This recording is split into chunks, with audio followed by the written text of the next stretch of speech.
What's up, YouTubers? So, my voice is really hoarse right now. I just got off work like 30 minutes ago and I had to wash my face and wash up right quick because it's really hot out there. And you guys probably don't know too much about me, but I'm from Florida. Originally from Connecticut.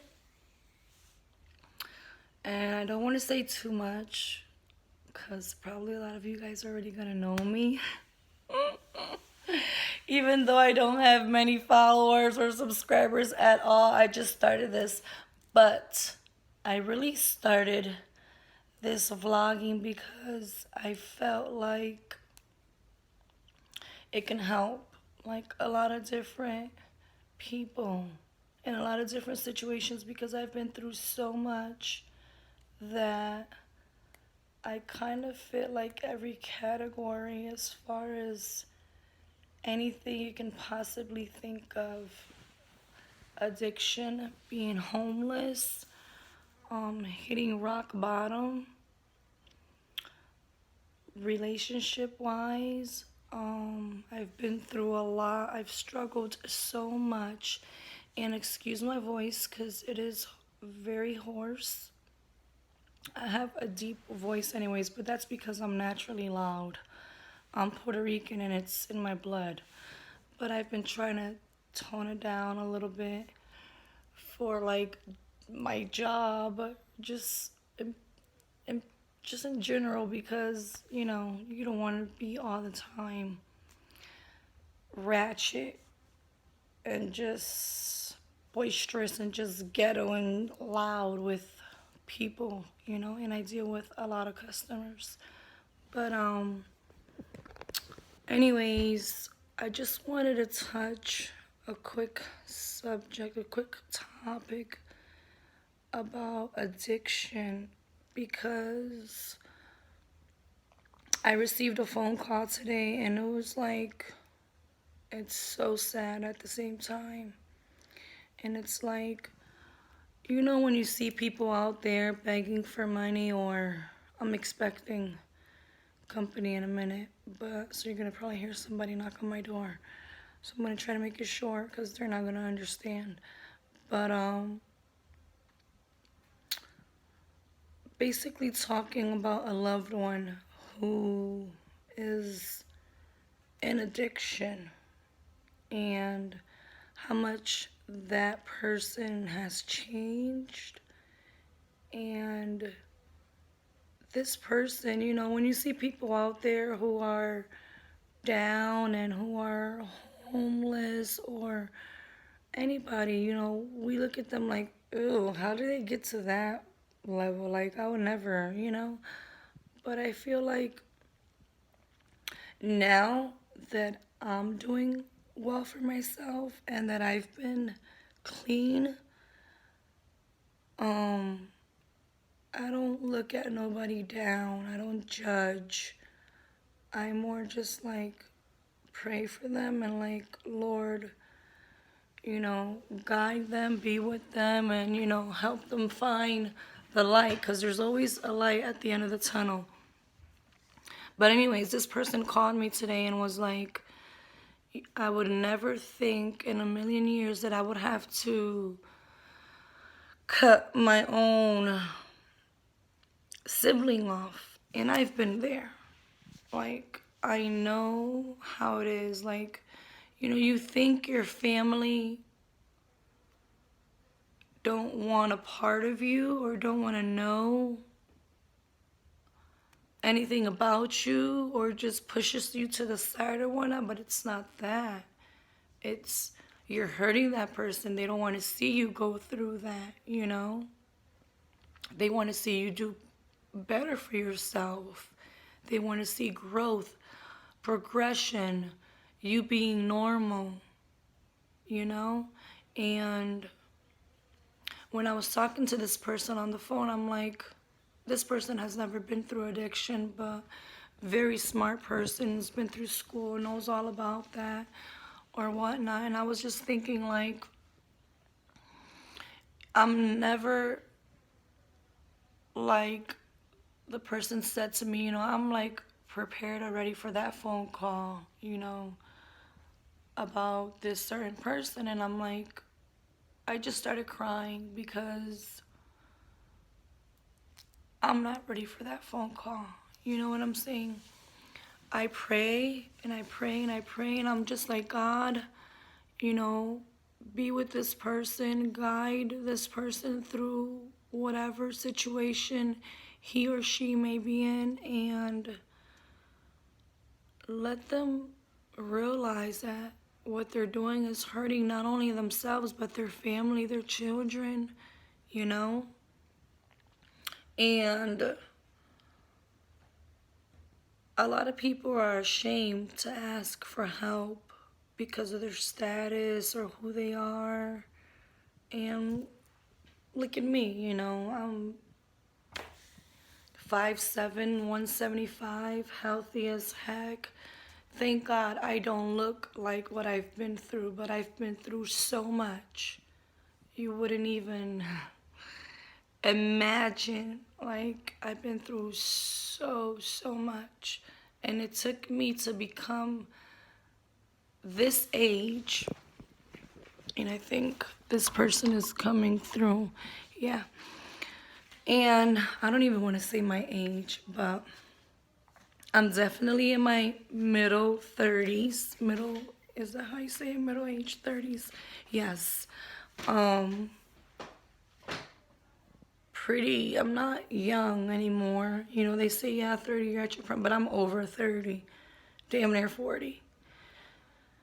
So I've been through a lot, and it took me to be this age to just realize. And I chose, because I was raised in church, I chose the right way. Not saying, okay, everybody, like I said before, everybody has their own beliefs, their own higher power, whatever the case may be, But I chose to give myself to God because I know at the end of the day, he chose my birthday, and he's also going to choose the day that I pass. You know what I'm saying? And addiction is definitely something that not a lot of people understand or get, My family took a while for my mom to be like, for her to get it through her head. I have a brother, it took him for him to get it through his head. And now it's like they help me more. They're more on my side. They're supportive now, in me staying clean. And I don't ever want to go back to that because you get sick and tired of being sick and tired. And there goes my company. Give me 1 second. So, as I was saying, for those who are or have families that are in addiction, we just need to pray for them, I don't know if I thought my loss of training right now because I said I was going to have company right quick, but definitely prayer is the key to everything. Like, that's how I feel. Like, you got to give yourself to God or whoever your higher power is. I don't care what religion you came from, how you grew up.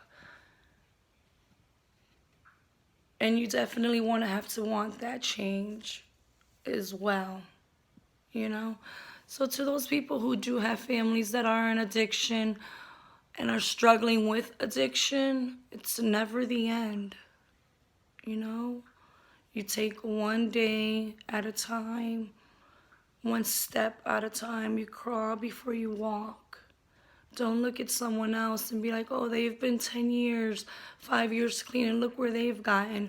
Or 1 or 3 years clean. And no, it takes time. It takes a lot of time. And for that person who made that phone call, that's what I was explaining to, he or she. Like, you have to be patient with your sibling, and pray for that person, because that person wasn't always like that. This is a person who graduated, went to college, was doing good for themselves. So we definitely have to take that seriously, because addiction is serious right now. And I mean, for the longest, but it's just getting worse and worse. And the epidemic with heroin and fentanyl and crack, you would think people out there aren't doing that, but there is families struggling with crack addictions, heroin addiction especially, opiates, and it's bad. It's bad because you think at the time, oh, you're feeling great at one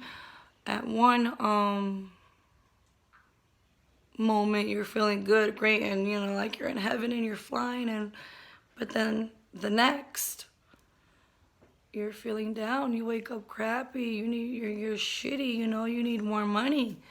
And it's like you'll never get to where you want to be.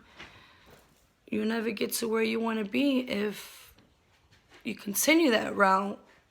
Even if you have a job and stuff, your money, everything is going there.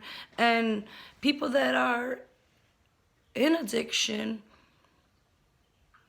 were liars, manipulators, thieves, all of the above, But God can change that, but you as well have to want that change. And that's basically all I wanted to touch on. I'm not going to go in too deep because my company is here and I'm kind of like going back and forth. I don't know. And this is like my third time, So I don't want to go in too deep, and I don't want to get off track, if you understand what I'm saying. But anytime you see them videos that I posted, like me dancing or whatnot, that's just having fun. You know what I'm saying? No, I'm not a stripper, and I barely can dance. I can move a little bit because it's in me, it's in my blood. As far as, salsa, merengue, and all that type of stuff, bachata, Spanish. I am not a good twerker at all. As you see one of my videos, one of my girls was trying to show me how to twerk or just dance to the floor, you know what I'm saying? But I'm not even into that right now. That was just stages you go through. But not really, because I like to dance. You know what I'm saying? When I'm cleaning or cooking or whatever the case may be, I like to be moving around and dancing and, hey, turn my music up. You know what I'm saying? But anyways, to those who are probably wondering what I do, no, I do not strip at all. So that's basically it. I really haven't gotten into too much of myself, but I just wanted to touch on that topic because it was brought up today and it's serious, y'all. Keep those in prayer that are in addiction. As far as myself, just because I'm clean doesn't mean that I'm not a drug addict or whatever the case may be. No, I'm not saying, I think a person that has used for so many years will be an addict for the rest of your life. You're just at the moment not, I plan on, you know what I'm saying, staying clean and not ever going back to that mess. But you just got to be strong and pray for those that are in addiction. And don't look down at no one. Always be respectful, be kind, be humble, be nice. I got 4 kids of my own, and that was part of my decision to become clean was my 2 babies. I have a 1-year-old, a 3-year-old, a 10-year-old, and a 17-year-old who is an amazing, amazing daughter. She is amazing. Like, I could not be more blessed with her. And she keeps me motivated every day. You know, she every day, Mom, keep up the good work. I'm so proud of you. You're amazing. You're such the greatest mom. And I love to hear those words because that makes me more motivated. You know what I'm saying? And I love all four of my kids equally. Like, all four of them are very different. My baby boy, he's very special to me because he's been the child that I've had most problems with. But he's amazing. He is healthy, super big, smart. My 3-year-old daughter, she is just beautiful, sassy, smart, respectful. My 10-year-old son is the most quiet, laid back, sneaky. He stays on his Fortnite, but he's a straight A student. He's awesome. And my 17-year-old is just vibrant, outgoing, full of life. She thinks she's the mother as well of the babies. She's a big help. And she's just amazing. And I'm going to cut this short because it's already been 16 minutes. All I have to say is just pray for those. Pray for everyone. This whole generation, you know. Growing up, it was nothing like this. I grew up in the 80s, so our kids are totally different from what we grew up in. You know what I'm saying? But I still fell into that addiction stage. But anyways, nevertheless, I need to redo my hair, y'all. Like, I'm getting some grays, so I gotta get it dyed, and these nails gotta get done tomorrow. Yeah, so anyways, subscribe to my channel. Leave any comments if you have anything to say. Nothing negative, please. I don't need that. Be nice. And have a great rest of your day. Deuces. One love.